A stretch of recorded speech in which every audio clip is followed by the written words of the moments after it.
नमस्कार मंडळी, विभूती दर्शन या यूट्यूब चॅनलमध्ये तुमचे सर्वांचे स्वागत आहे। उद्या नवरात्रीची सुरुवात आहे आणि नवरात्राची सुरुवात झाल्यानंतर याच दिवशी घटस्थापनेचं पूजन सुद्धा असते, म्हणजे घट बसवले जातात। यावर्षीचा घटस्थापनेचा मुहूर्त काय आहे, त्यासोबतच घटस्थापना करण्यासाठी साहित्य कोणतं पाहिजे आणि घट कसा बसवायचा याची संपूर्ण माहिती आजच्या व्हिडिओद्वारे मी तुम्हाला देत आहे, त्यामुळे व्हिडिओ शेवटपर्यंत बघा। नवरात्राची सुरुवात ही 15 ऑक्टोबरला आहे आणि त्यामुळे यंदाचं घटस्थापना सुद्धा 15 ऑक्टोबरलाच आहे। याच दिवशी कलश स्थापना सुद्धा केली जाते आणि अखंड दिवा सुद्धा लावला जातो।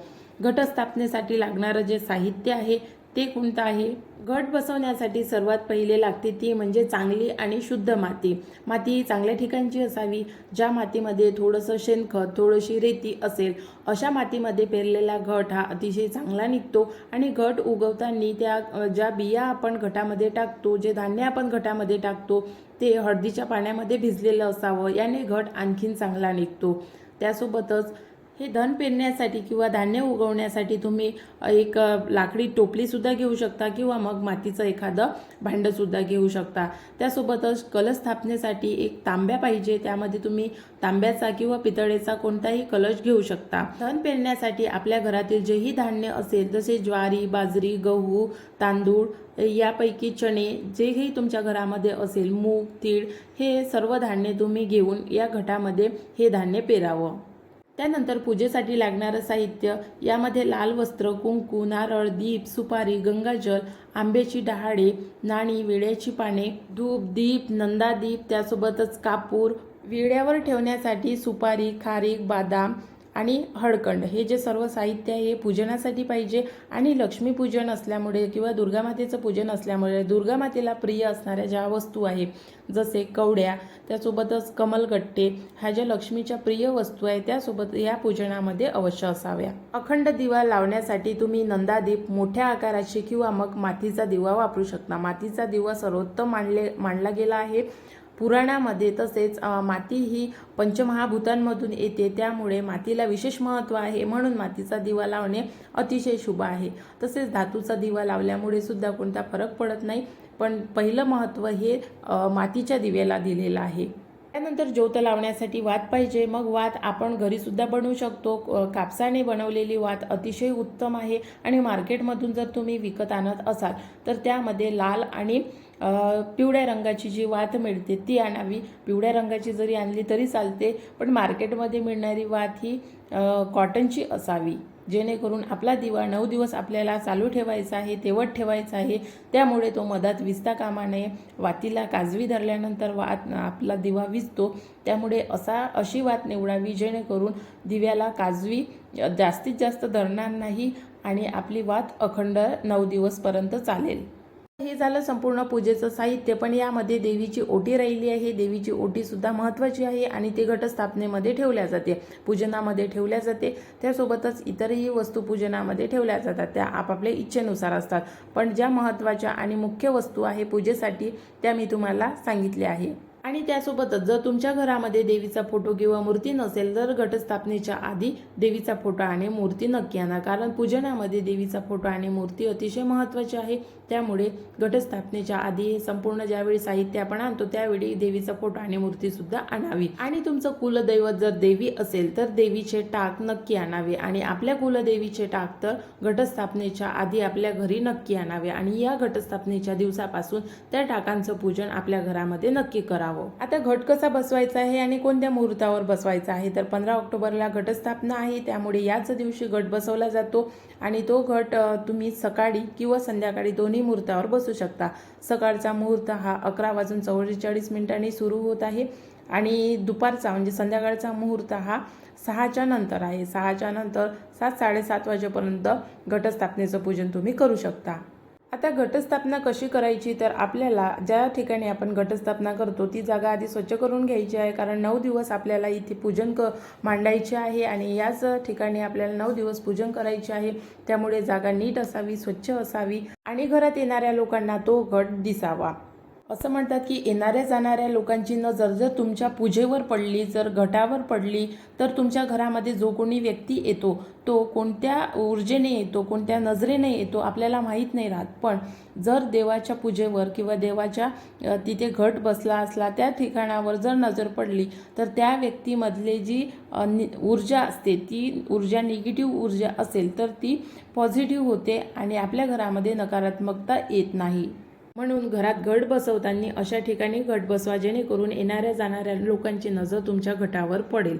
तर घट कसा बसवायचा आहे, आधी चौरंग स्थापन करून घ्यावं, त्यानंतर त्यावर लाल कपडा टाकावा, देवीच्या मूर्तीची पंचामृताने अभिषेक करून घ्यावा. फोटो असेल, फोटो तुम्ही पूजेत ठेवत असाल तर फोटो स्वच्छ कापडाने पुसून पूजेत ठेवावा. हा जर फोटो एकदा तुम्ही देवीचा फोटो किंवा मूर्ती किंवा देवीचे टाक एकदा पूजेत तुम्ही स्थापन केल्यानंतर त्यांना हलवता येत नाही.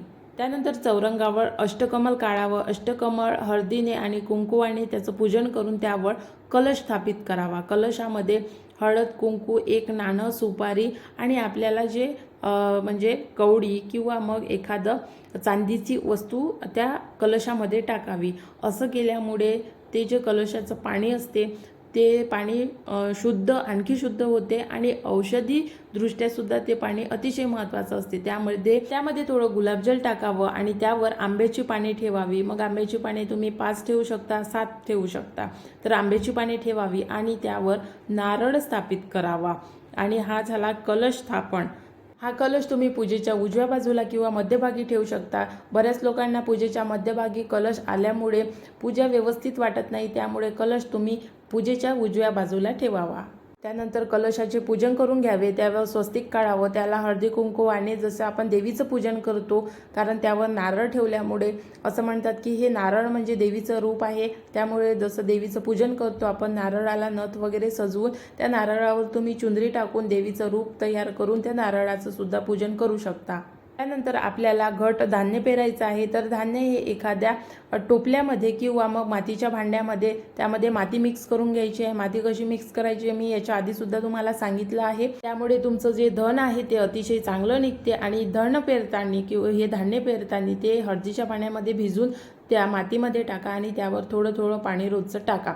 यामुळे तुमचं जे धन आहे अतिशय चांगलं उगवेल आणि तुम्हाला कळेल की तुमच्या घरामध्ये यावर्षी वातावरण कसं राहणार आहे. जसं तुमचं धन उगवेल त्यानुसारच तुमच्या घरातील यंदाचं तुमचं वर्ष जाईल. या घटाच्या मध्यभागी आपल्याला एक छोटं मातीचं मडकं ठेवायचं आहे. त्यावर सुद्धा एक नारळ स्थापित करून त्याला माळ बांधायची आहे. मग पहिल्या दिवसाची माळ, दुसऱ्या दिवसाची माळ, तिसऱ्या दिवसाची माळ अशा आपल्याला 9 दिवसाच्या 9 माळी बांधायच्या आहे.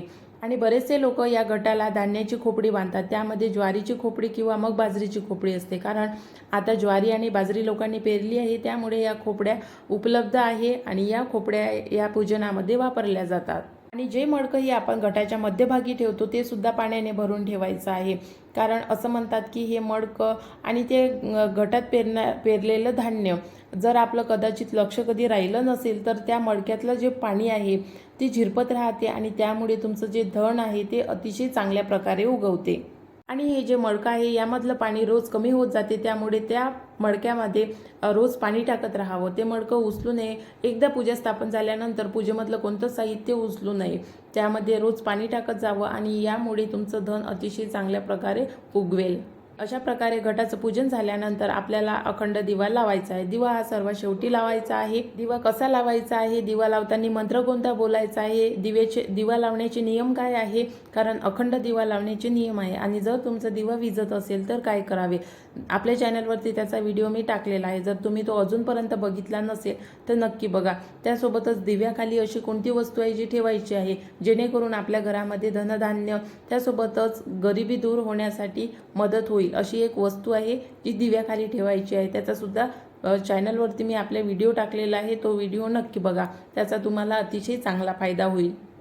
अशा प्रकारे पूजा मांडून झाल्यानंतर सर्व देवी देवतांना हळद कुंकू वाहून, अक्षदा वाहून, फुले वाहावीत, माळ वाहावीत आणि ज्या दिवशी जी देवी आहे त्या दिवशी त्या देवीची माळ वाहावी, तिचा नैवेद्य व्हावा आणि तिच्या रंगाची जे फुले असेल त्या दिवशी जो रंग असेल त्या रंगाची फुलांची माळ वाहावी आणि नैवेद्य करावा. त्यानंतर जी देवीची ओटी आहे ती देवीजवळ ठेवून नमस्कार करावा आणि घटस्थापनेचं पूजन संपन्न करावं. त्यानंतर धूप दीप दाखवून, कपूर दाखवून देवीची आरती करून घटस्थापनेचं पूजन संपन्न करावं.